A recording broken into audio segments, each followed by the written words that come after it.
Hey, welcome back to Vintage 12 here at Embassy Suites on Kingston Plantation. Got a really fun recipe for you today. I was talking with somebody the other day about Schnitzel. They're like, all right, you know, Wiener Schnitzel. You know, thinking like hot dogs? And I'm like, no, it's completely different, right? So there's different types of Schnitzel you can make. There's veal, there's chicken, you can use pork.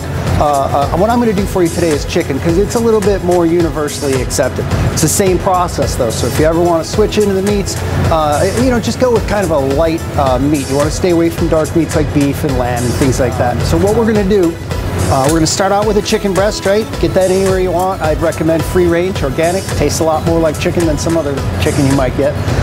This particular one is a single lobe. It's about 6 or 7 ounces. One of the good things about making Schnitzel is you can come home from work, you know, like you had a bad day, and kind of get your aggression out on your Schnitzel a little bit, right? So what we're going to do is we're going to pound this down nice and thin.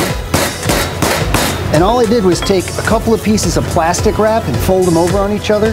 And what that's going to do is it's going to allow the meat to flatten out, but to not tear.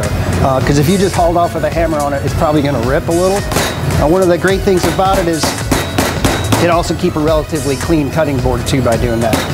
So we've got that nice and thin, right? So what we're going to do next is we're going to bread that with just a standard breading procedure. So whenever you bread anything, there's basically just going to be 3 things going on. There's going to be flour, egg wash, and breadcrumbs. Now you can repeat that process through those 3 things and get a thicker breading if you want. So what's going to happen is we're going to take our egg wash, just scrambled eggs and a little bit of milk in there, flour, and we're going to use breadcrumbs. These are panko breadcrumbs. It's kind of just a fancy phrase for there's no crusts, you know, like usually when you grind down your breadcrumbs, your crusts and everything's brown. This is a nice white panko breadcrumb. What's that going to do is going to give you an overall even golden color to the Schnitzel without having little specks of brown in it. It also has just a nicer flavor. So what we'll do is we'll start out with a little bit of flour. And we're going to get that nice and dusted on all sides. And we're also going to take a little bit of salt, international sign for salt, right? And a little bit of pepper. So we've got that nice and coated. Then we're going to go into the egg wash. What you want to do is make sure that the egg is grabbing onto the flour, because what it does is it makes this cute little kind of like a batter on it, and what it'll do is it'll grab the breadcrumbs and it'll hold it to the meat. So like I said, if you wanted a thicker breading, you could repeat this process. You'd go back into the flour, back into the egg wash, back into the breadcrumb. I want kind of a light coating on this because I think it's kind of neat to show the chicken, you know, a little bit. You know, it's got little pieces peeking out from here and there. So what we're going to do next is we're going to saute this. Now once again, I always tell you, right, I'm a big fan of one pan because I usually have to do the dishes. So if I can get it done with one pan, better for me, better for everybody, right? So trying to think ahead a little bit, I'm going to get my pan going with just a little bit of olive oil. This is a blended olive oil. I like that flavor of olive oil, but not too much. I don't want it to dominate the dish.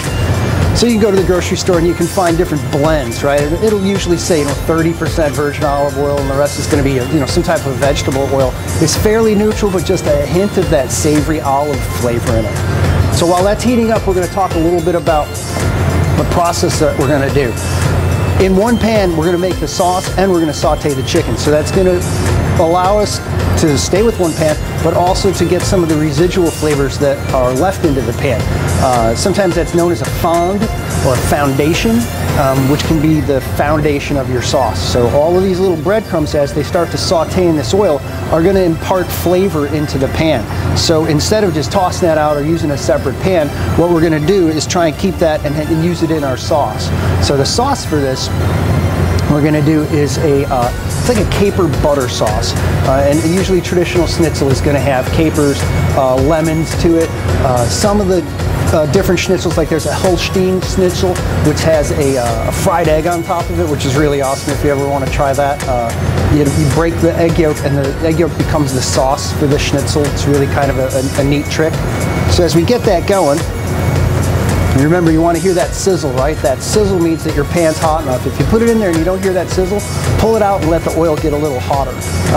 Sauté actually in French means to jump, right? Because the food is supposed to jump. It actually rides on a layer of steam. It's called the vapor effect. That's why it doesn't stick to the pan. But that's probably too much science for one cooking demonstration, right? So as it starts to get brown, I kind of lift the little edge up and I can see how brown it's getting. Remember, we just pounded it down really thin, so it's going to cook pretty quick. Once again, a lot of the stuff I'm going to show you that we do here in Vintage 12 kind of demystifies it a little bit, but I want you to know that you can do this at home. It's not a difficult thing. All you need to know are a couple of tricks, a few cooking principles, and you just got to be a little brave, right? If you mess it up, start over again. So that's got a nice brown color to it. Now remember, your oil's still getting hotter, right? So as you get to that perfect temperature with your oil, you might want to back it down a little bit because you'll start to burn the other side of that. So as you've got that nice golden brown and it's really getting to where it should be, back the oil down a touch. If you see it start to smoke, you can turn it all the way off. There's still going to be enough residual heat in that oil to cook. Plus the sauce we're going to make next, you might not want to have it too hot. I got a big old exhaust hood here. I'm not sure about what you have at home, but I know the sound of a smoke detector when I hear it, right? Luckily I don't have one here. Because yes, even chefs set off their smoke detectors at home. And I probably do the exact same thing that you do, is I run over there with a towel and start fanning it. Okay, so we've got that really nice golden brown on both sides. So what I'm going to do is I'm going to set that aside on the plate. We're going to do that dish up later. And what I'm going to do is I'm going to take a little bit of white wine, and what that's going to do is it's going to deglaze that pan a touch. And it's okay for that to flame up like that. You don't necessarily want the alcohol, you just want the flavor of the wine. Now I also added some capers. I've had that question asked to me more than several times. What is a caper? Okay, so a caper is the unflowering bud of the capon bush. It's actually a small flower. And then it's pickled in vinegar and a little bit of salt. Now, you can see I've got that wine reduced now. I'm going to add the butter, but I don't want the butter to separate. So what I'm going to do is move it around pretty vigorously. I want it to stay creamy. I don't want it to separate from milk, fat, solids, and butter. I'm also going to add a little bit of parsley in there. Some people fry the parsley on their schnitzel. I like mine just to be nice and fresh in there. Now you can see that that's still white. If it separates, it's going to be yellow. So that's kind of your clue. Keep moving it around to keep it white. And I'm going to go right onto the schnitzel with that. So now using the same pan, and I'm going to still keep it hot, what I'm going to do is I'm going to braise some red cabbage. So just some chopped up red cabbage, really easy to do, but it's very traditional and stylistic of what you'd see in German cuisine. So braising is actually a combination of two different cooking methods, right? So you've got the sautéing, which you probably hear, maybe yeah, you can hear that? I can hear that.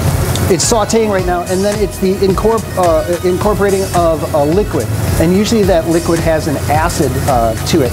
So as that's getting softer, you get a little bit of the browning, right? So the caramelization of the naturally occurring sugars that reside in the vegetable.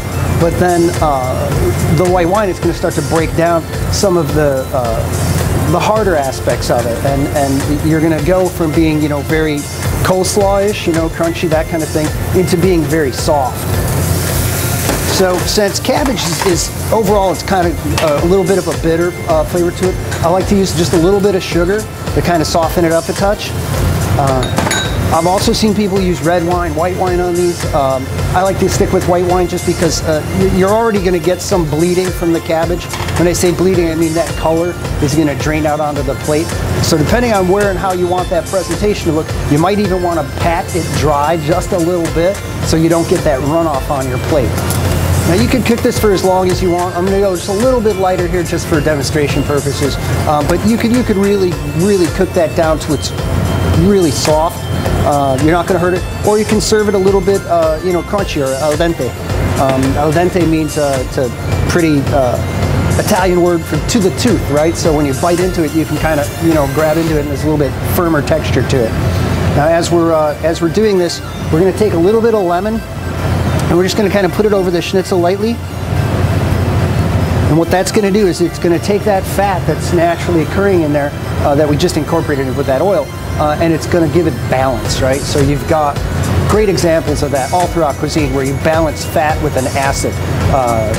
French fries and ketchup, right? Tartar sauce and fish. You could go on and on about how you balance fat with acid, but it's a chemical process that helps you allow to taste it more. So what we've done in this short little time is we've made chicken schnitzel with braised red cabbage, and you just learned that in Vintage 12 at Embassy Suites, Kingston Plantation. We'll see you next time.